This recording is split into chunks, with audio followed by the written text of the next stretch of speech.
a very nice talk, and I would like to hear you about, you talked a bit about reductionism, and you also talked that this bottom-up strategy is usually what IBM does, and I would like to hear you about the downward stuff. Do you think there is a place for that in this scheme of mechanism, new mechanism?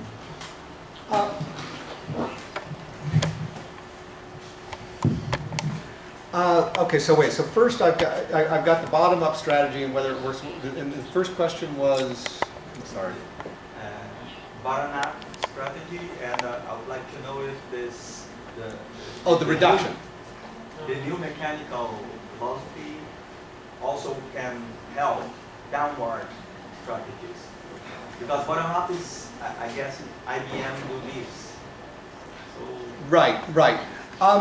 Well, you know, in terms of the discovery of mechanisms, the discovery of mechanisms often involves a lot of top-down strategies. So, you know, so in other words, you can use a lot of strategies by manipulating whole systems in order to make inferences about what the parts are, right? And you know, this is sort of standard in a lot of, like, in neuroscience. You can do, you can engage in manipulations and learn stuff about the mechanism by starting with a precise description of the behavior. And I think, you know, as I said, you typically, in talking about mechanisms, you start by talking about this pattern, right?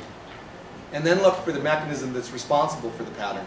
If you don't start by identifying top-level patterns, then you aren't able to look. So epistemically, there's an interaction between top-down and bottom-up.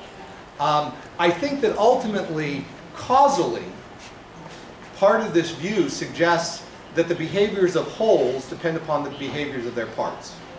So, and you know, I don't know if you might be obliquely referring to a very complicated philosophical literature on top-down and bottom-up causation. I hope not. Are you? Oh, darn. I have a story about that. I have a paper about that. I don't actually believe that there is such a thing as top-down or bottom. I actually believe that causation is not interlevel. I believe that level relations are constitutive, not causal. I do, however, believe that there are many times when you can talk about phenomena and control phenomena at high levels in ways that are independent of variations in the microstructure. So when you're looking at general cases, that's what you have to do. You know, Levins has this, you know, Dick Levins' idea of a sufficient parameter. The sufficient parameter is the high-level aggregate variable that masks all that stuff below, but which is sufficient for prediction and control of phenomena. And so I think that, and this is where I come back to this whole point about, you know, manipulation and control, pragmatic goals. And so we have to do a lot of top-down stuff because of our, you know, the way we are cognitively and what our goals are, and because we're trying to generalize and all these kinds of things. But ontologically, I don't think so. I have two questions myself. First, it's nice about the craving for generality. And now I'll ask you about a completely different field, which I think suffers from several of the same epistemological problems that ecology suffers, even though people in this field frame the ideas quite different. That's education.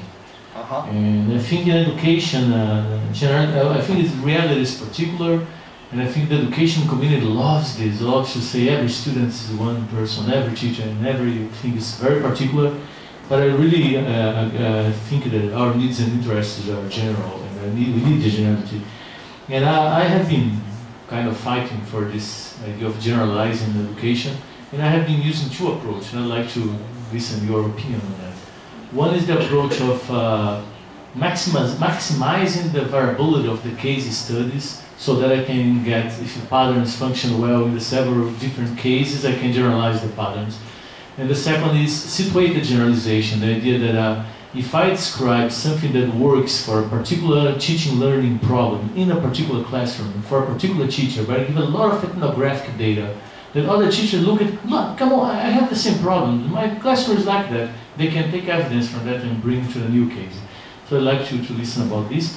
And the second one has to do with what you... Actually, let me do the first one. Okay, okay. I'm just going to get confused.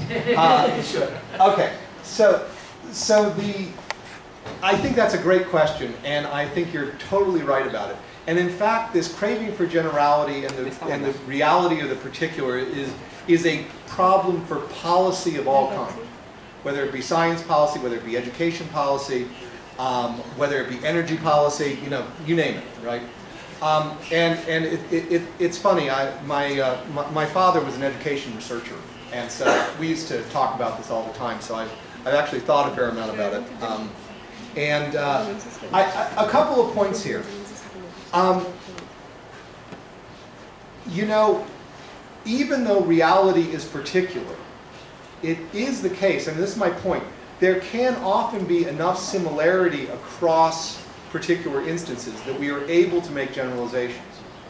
And experimental designs, I totally agree with you about increasing variability in the case studies, because basically what increasing variability in the case studies does is, it's a way of establishing the causal reliability of the knowledge, to say that I have identified the difference-making factors, because and difference-making factors that apply across a spectrum.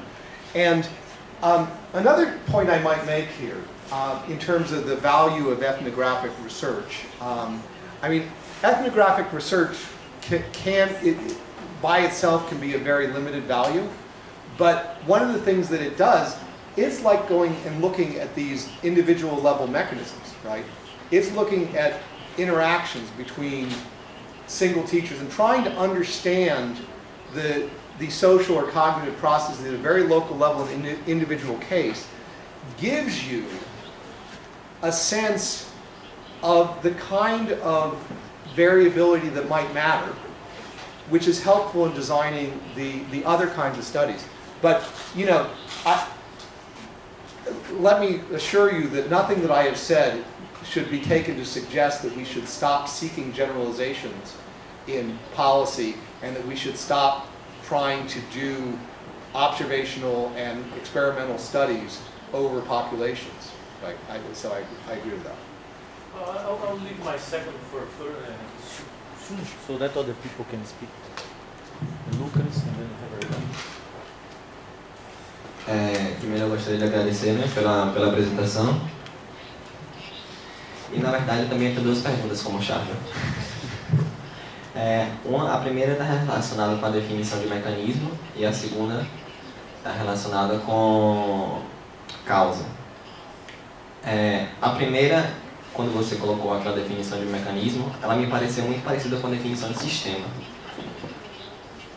Ambos têm partes, variáveis, que se relacionam entre si, possuem um meio, estão inseridos em algo maior.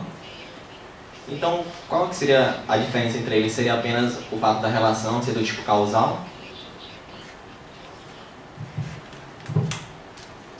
Those are good questions. So, definition of mechanism and relation to systems. The thing about, I think many mechanisms are systems. One of the reasons that the word system, and it's interesting, historically, my paper, the one in 1996, was the first paper in the literature that actually had a definition of a mechanism in it. And the word system occurs in it. In fact, the word complex system occurs in it. And certain people have been trying to persuade me to get rid of that word, and they convinced me. And I actually convinced myself somewhat, because there are certain sorts of causal processes which are not systematic and are not the behavior of systems. We've been talking, all of these ones that we've been talking about in ecology are really systematic ones. But there are other places where I'm interested in talking about mechanisms which, there's this term people sometimes call one-off mechanisms, mechanisms that explain the cause of something in a single case where it's not at all systematic. It's not looking at an ongoing behavior of a system. I have a paper on something I call ephemeral mechanisms. And ephemeral mechanisms are mechanisms where basically the organization is a one-time instance and somewhat accidental. And I think that these are key to understanding historical mechanisms and understanding certain kinds of contingency, both in human history and in biological and natural history. So that's why I don't use the word system. The other thing that's interesting about systems is some systems, some things that people call systems don't necessarily have the appropriate level of organization. That would be a worry I'd have. It depends upon how you define system. Did I answer all your questions? Yes. Eu tenho mais uma, né? Eram duas. A outra é sobre causa, né? Oh, wait.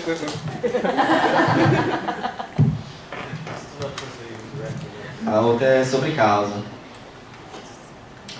Durante a graduação, né, eu fiquei muito perturbado sobre como identificar causa, né? O que me veio várias questões na cabeça que até hoje não consegui respostas. Então é o seguinte, principalmente quando é que eu consigo identificar se duas coisas, duas variáveis, possuem um tipo de relação que eu posso dizer que é causal ou não causal. Parece que aí tem três ideias aí relacionadas. Causa, como uma implicação lógica matemática entre eventos. Causa, como uma dependência probabilística entre eventos.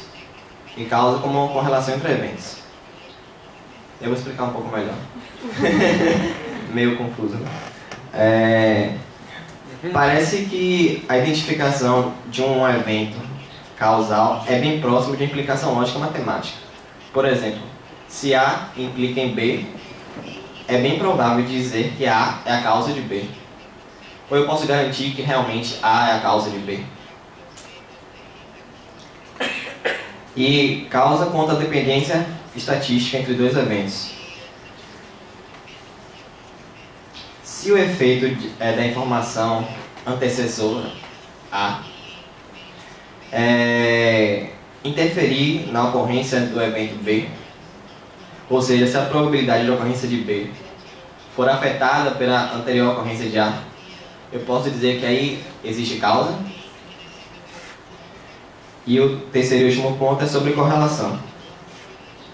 Se a gente imaginar que duas variáveis têm uma relação do tipo linear, e a gente vai medir essa relação através de um coeficiente de correlação linear estatístico.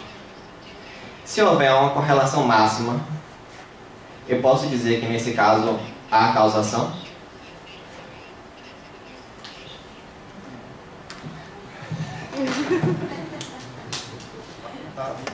Wow. Well, the short answer is no. But there's a really long answer. I mean, to answer that question would require a discussion of the history of metaphysics of causation over the last, well, several hundred years, I guess. But let me say a couple of things why each of those knows, and then say something about what the yes is, in my view. It's not a mathematical relation. You know, we may use mathematical models to represent the relation, but it is not. If there is a kind of necessity that is involved in causation, and I do think there is a kind of necessity involved in causation, it is not logical necessitation, it is natural necessity. It's a kind of physical necessity, which, now what exactly physical necessity is a bear to figure out. But it's not logical necessity, and there's some features of this which are indicative of why this might be the case. One is that causal generalizations tend not to be strict, right? So you can say that A causes B, and it does, but there are defeaters. There are things that can prevent them. And so, so if I look at any particular kind of generalization that does not include the entire world as its antecedent, I'm not going to be able to get a strict necessitation relation. So that was the one. Statistical relevance. This is the closest to maybe not known, but I do think it's wrong, and it can often be evidence for the existence of causal relations. But the important thing to see about statistical relevance relations is that they are population level properties. And for reasons that I can talk to you for a long time about, I am arguing for a view of causation which says, you know, mechanisms are particular. That means local. That means single. That means that whether this thing causes that thing has nothing to do with whether something else caused something else someplace else. Do you see? Now, it can often have epistemic value. I mean, this is the point. Experiments can often have, that can test relevance relations, often have epistemic value, but they don't get at the ontological relation. And wait, I'm missing the last one. Correlation. Correlation. Well, correlation is not causation. I mean, we could, and basically what that means is correlations can be broken down under manipulation. I think the key concepts, myself, in understanding causation are mechanism and difference making. These are the two things that are, and they're widely discussed in the literature, and we can talk more later.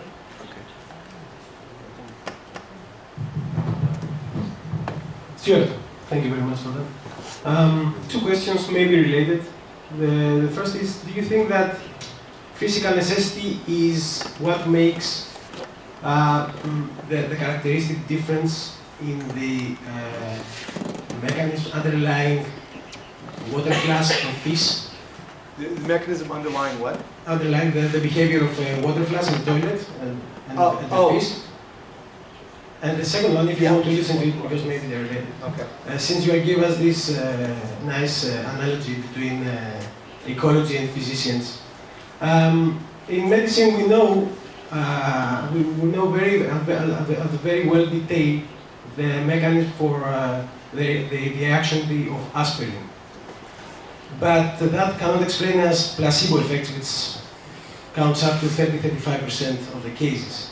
So do you think that in that case, physical necessity, maybe it's not the only aspect to the problem? I have a feeling that you might mean something, you might think I mean something different by physical necessity than I do. I do think physical necessity is involved in these things, but the most common view about what physical necessity is suggests that physical necessity is related to laws of nature. And if that's what you were assuming, I don't assume that. I mean, you know, there's the kind of view of what I'm calling singular causation, the idea that what causes one thing in one place is not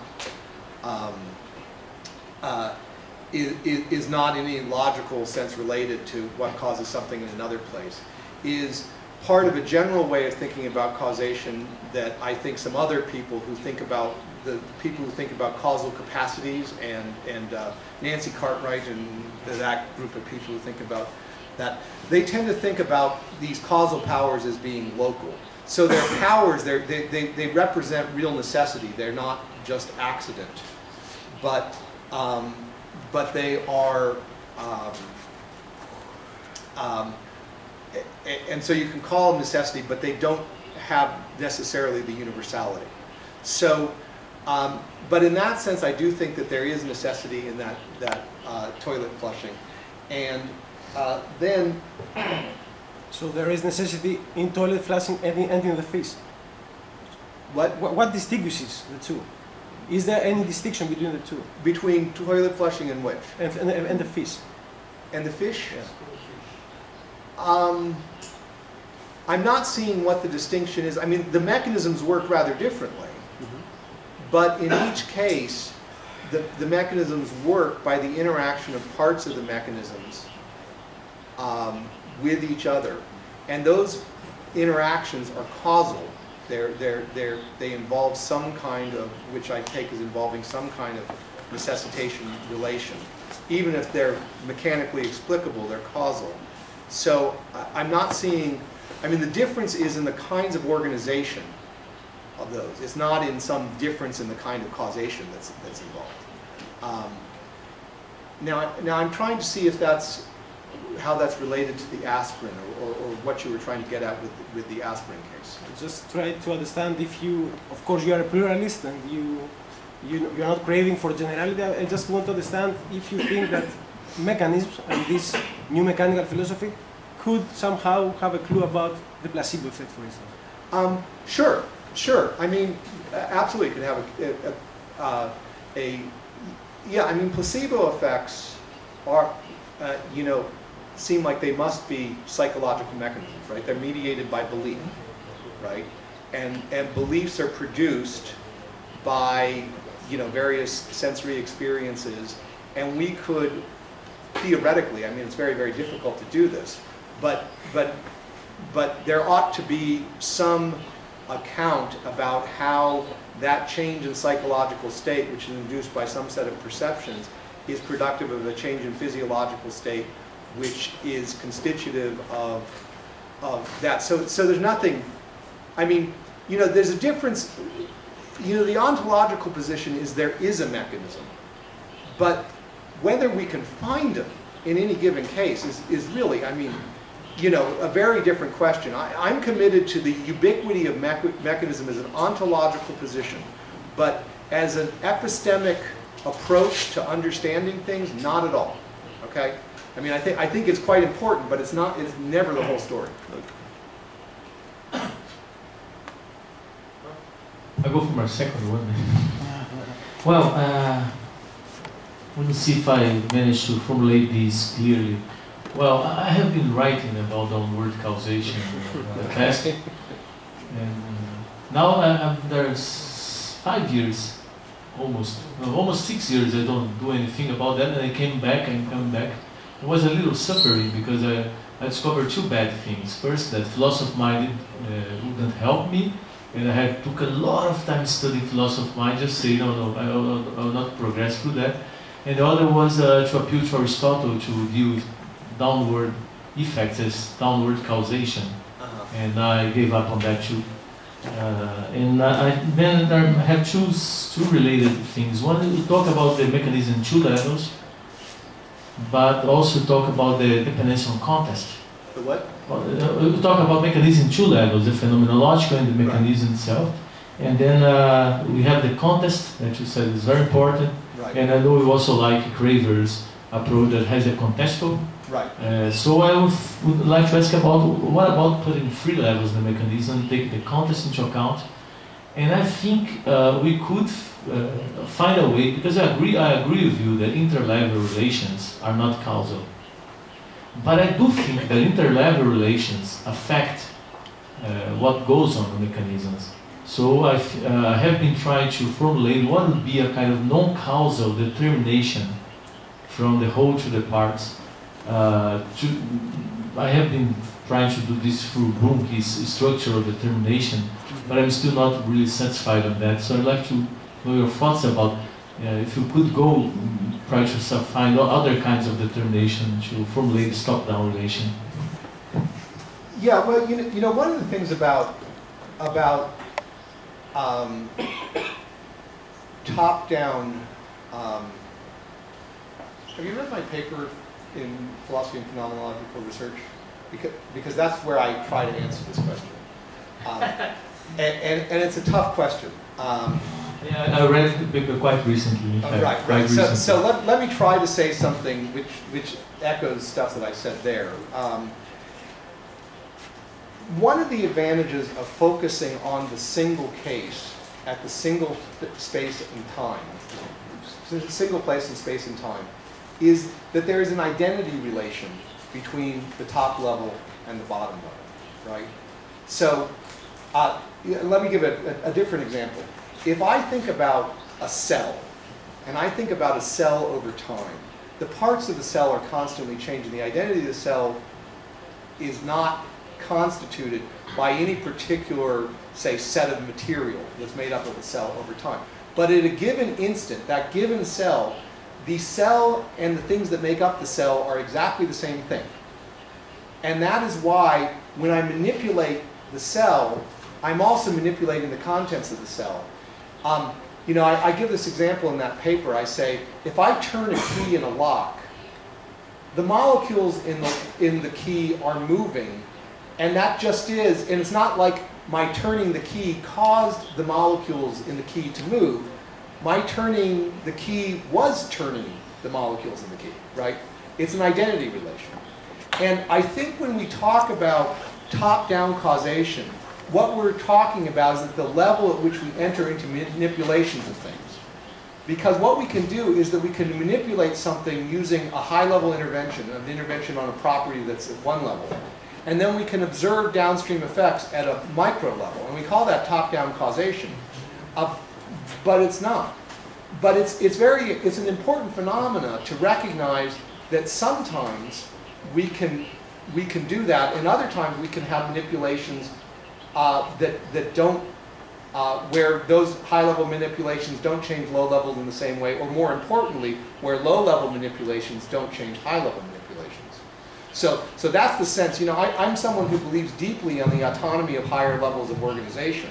And that autonomy of higher level of organization, how does that work in my claim that it's all just the stuff? It has to do with the fact that the dependence over time and across cases of the high level on the low level is, you know, that there isn't that dependence over time. That you can change the low level properties while not changing the high level properties, and that suggests an autonomy. Yeah. I would say that we could formulate this as when you have these identity relations that one time slice and you, for instance, you move the key, and then when you change, what you change is the probability structure of the events to come. And I would say this could be framed as a kind of determination.